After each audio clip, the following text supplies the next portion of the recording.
Assalamualaikum warahmatullahi wabarakatuh. Di pembahasan kali ini masih tentang the power of tahajud dan sholawat sebanyak-banyaknya di waktu tahajud ya teman-teman ya. Dan yang hari ini Lona mau bahas ke teman-teman tetap tentang suami Lona. Mudah-mudahan teman-teman gak pada bosen ya, karena ya memang yang lagi berjuang struggle banget di sekeliling Lona yaitu suami yang Lona backup dari belakang memakai jalur langit. Jadi dia ngejar di jalur dunia, Lona nggak backup di belakangnya pakai jalur langit.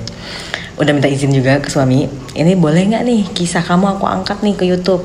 Kata dia boleh banget, buat motivasi teman-teman supaya teman-teman di rumah bisa semangat untuk sholat tahajud juga dan bersolawat sebanyak-banyaknya di waktu tahajud.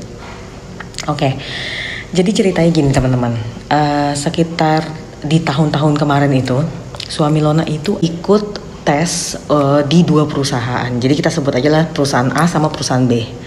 Nah, yang di perusahaan A sama perusahaan B ini semuanya itu dia udah sampai di wawancara user gitu. Udah sampai di wawancara user, dia udah yakin banget nih gue bakal keterima nih, bakal kerja di sana nih. Tapi pas tiba di user itu mentok dan gak ada panggilan. Sampai dia tuh nanya berulang kali ke Lona, kenapa ya kok aku gak diterima, apa ya kekurangan aku, padahal nih dua perusahaan ini oke nih bagi dia oke nih, kalau aku bisa dapat di sana nih oke banget nih, kita bakal ditanggung asuransi kesehatan segala macamnya dan kepegawaiannya bakal terjamin lah, dia nggak bakal di PHK segala macam gitu kan. Dia kan trauma banget di PHK kan.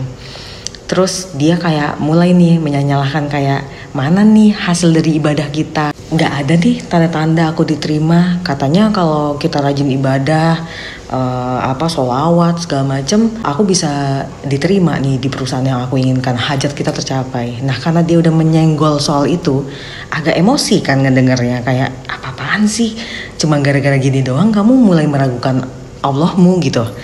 Nah terus Lona jawab kan, ya bisa jadi ini 2 perusahaan ini bukan yang terbaik buat kamu dari Allah.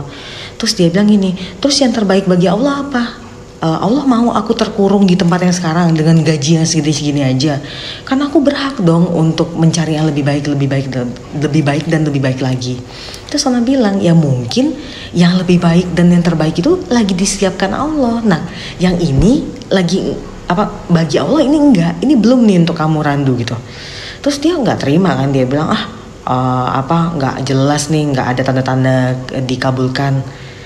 Nah sejak itu kita berdua lumayan sering berdebat nih. Jadi dia yang sisi suka denial, nah Lona yang sisi untuk selalu husnuzon dan berpositive thinking sama jalan Allah. Susah nih kan masuk kayak gimana nih, 2 otak yang berbeda. Terus di situ Lona sholawat terus. Nah yang itulah Lona yang sedihnya itu di masa Lona tuh skip tahajud.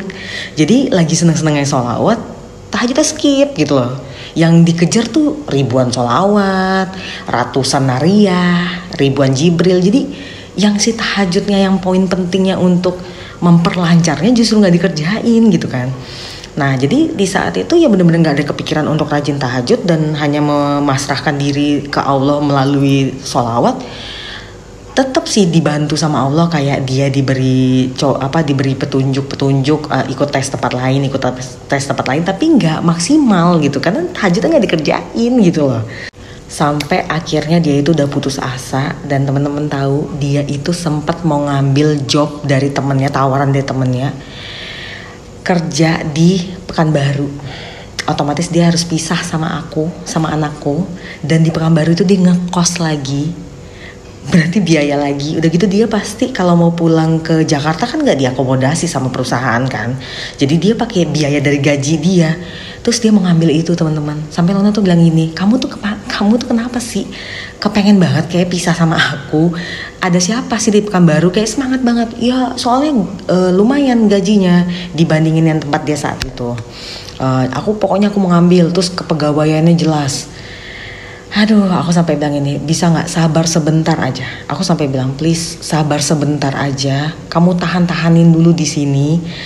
Nanti kamu bakal dapetin yang gajinya lebih baik daripada yang di Pekanbaru, tapi di Jakarta. Dan kamu gak perlu pisah sama aku dan anak kamu. Kamu di Jakarta, tapi gajinya lebih gede.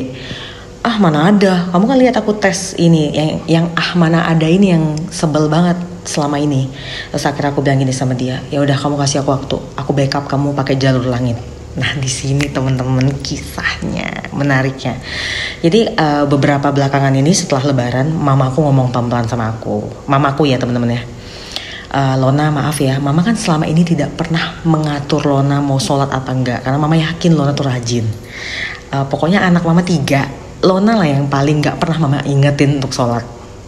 Terus mah, iya mohon maaf nak, kali ini mama meminta maaf banget. Mama menegur Lona. Kayak Lona sekarang udah semakin lalai nih. Kayaknya mama lihat akhir-akhir ini, belakangan ini udah gak pernah tahajud lagi nih.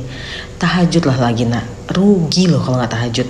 Lona pasti bisa ngebedain gimana Lona sekarang dengan Lona yang dulu pas rutin dan rajin tahajud. Terus aku mulai mikirkan, oh iya ya, aku dulu pernah ngomong ke suamiku, kenapa ya semenjak aku menikah, aku tuh kayak gak sehebat dulu waktu aku gadis. Terus suami aku bilang ini, kok kamu mulai nyala-nyalain pernikahan?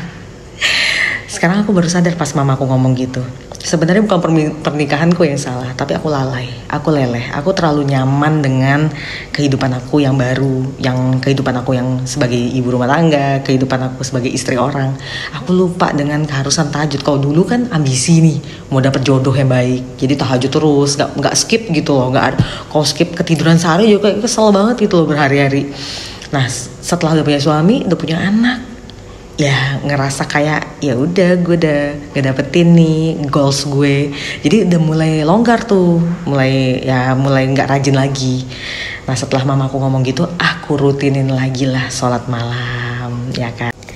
Mulus tuh 2 minggu tanpa skip, ya kan. Bahkan bangun jam 2:30 tanpa alarm guys.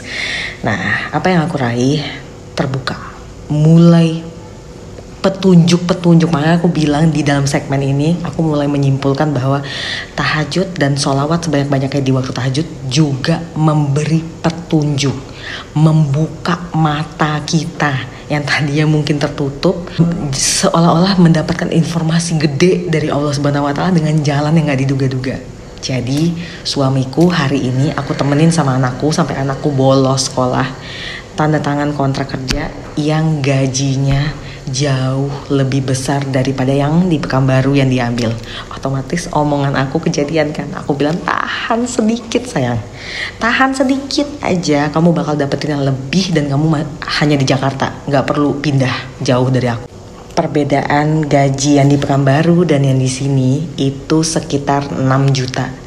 Coba kalau kalian jadi suami aku, kalian milih yang Pekanbaru apa yang di sini? Gak sampai situ teman-teman. Kalian masih inget yang tadi awal video ini aku cerita, dia ikut tes di perusahaan A dan perusahaan B dan dia kesel, dia gak keterima. Tiba-tiba hari ini dia cerita sama aku bahwa temen dekatnya ternyata 2 orang, ada yang kerja di perusahaan A dan ada yang kerja di perusahaan B. Sehingga mereka cerita lah, perusahaan A itu yang dia bilang perusahaannya itu oke, bonafit, kepegawaiannya akan jelas dan akan diberi fasiliti kesehatan yang oke. No teman-teman, tidak, gajinya rendah sekali, bahkan lebih rendah daripada gaji temennya dari sebelum kantor yang lama. Lebih bagus kantor yang lama daripada kantor yang itu yang katanya bonafit. Sampai aku bilang sama suami aku, katanya bonafit sayang, waktu kamu kesel-kesel ke aku, mana nih, gak ada nih aku dikabulkan sama Allah masuk perusahaan itu. Kamu bilang itu kantor yang oke banget, sampai punya camp sendiri, sampai punya warehouse sendiri, pokoknya hebat banget. Mana? Iya sayang, bener kata kamu sangka Allah. Ternyata benar ya Mi, Allah itu udah menyiapkan tempat yang terbaik untuk aku. Dan Allah tuh justru nyelamatin aku, jadi supaya aku gak masuk di kantor itu. Terus dia nyeritain lagi nih yang perusahaan B. Belum sampai situ teman-teman, di perusahaan B temen dia cerita, Randu tuh, untung kamu gak dipanggil lagi, gak diterusin sama user yang di perusahaan B. Soalnya itu gaji aku berapa bulan gak dibayar, alias macet gitu deh pembayaran gajinya. Terus dia langsung bilang gini, iya sayangnya aku nih orangnya terlalu cepat menilai, terlalu cepat menyimpulkan, makanya aku salut sama kamu. Kenapa kamu tuh sebegitu yakin sama jalan Allah? Nah itu, aku cuma menjawab, apa yang kamu salutkan itu sebenarnya juga gak pantas ya disalutin ke aku, karena aku cuma manusia biasa. Aku cuma manusia biasa yang bisa aja juga punya pemikiran yang normal kayak dia juga. Tapi kenapa aku bisa enggak kayak gitu?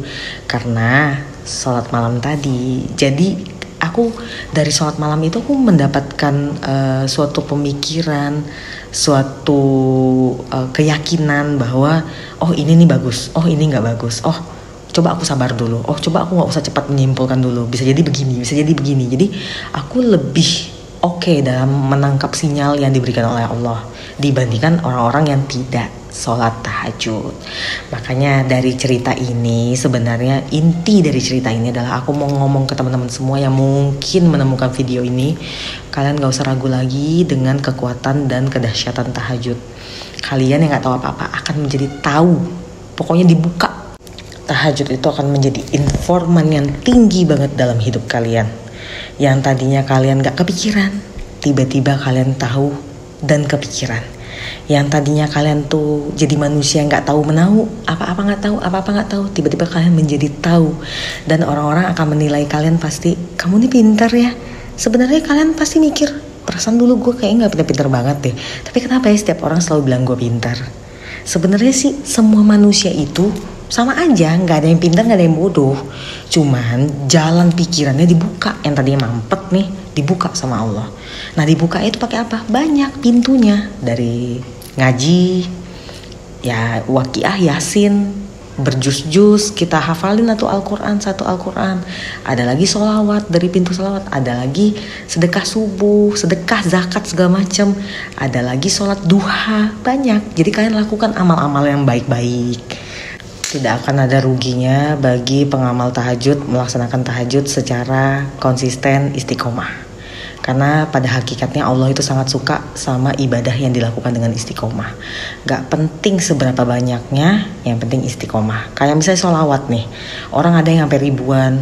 Aku jujur, kemampuan aku tahu nariyah sepanjang itu ya kali 1000 nariyah ya, aku belum sampai situ. Aku sih paling mentok di 200. Tapi di 200 itu aku istiqomah tiap hari. Ya itu, Allah tuh seneng yang istiqomah. Jangan sampai seharinya aku bisa dapat 1000, 10.000 Jibril, tapi besok aku kecapean terus malah nggak sholawat sama sekali, itu juga nggak bagus gitu loh. Jadi teman-teman jangan ragu lagi sama dahsyatnya tahajud ya. Buat kalian yang mandek kayak nggak tahu apa yang harus dilakukan, tahajudlah teman-teman. Apalagi kayak aku nih, ibu rumah tangga yang hanya bisa nge-backing suami dari belakang, tahajudlah teman. Oke, sekian pembahasan kali ini. Terima kasih teman-teman yang udah menyediakan waktunya untuk ngedengerin aku ngomong. Sampai ketemu di video berikutnya. Terus juga teman-teman bisa komen ya di kolom komentar. Kira-kira next kita bakal bahas apa lagi, dikasih masukan gitu. Pengen bahas apa lagi. Pokoknya kita sebagai wanita-wanita Indonesia ataupun pria-pria nih yang lagi pada berjuang nyari uang, ataupun yang sampai sekarang belum dapat jodoh, belum dapat pekerjaan, ayolah, semangatlah. Kalau kalian udah mentok di jalur dunia, kita kejar jalur langit, gak akan rugi kok. Jadilah pemuda-pemudi yang taat kepada Allah Subhanahu wa Ta'ala. Seneng melakukan amalan-amalan keren gitu ya kan. Sampai ketemu di video-video berikutnya. Assalamualaikum.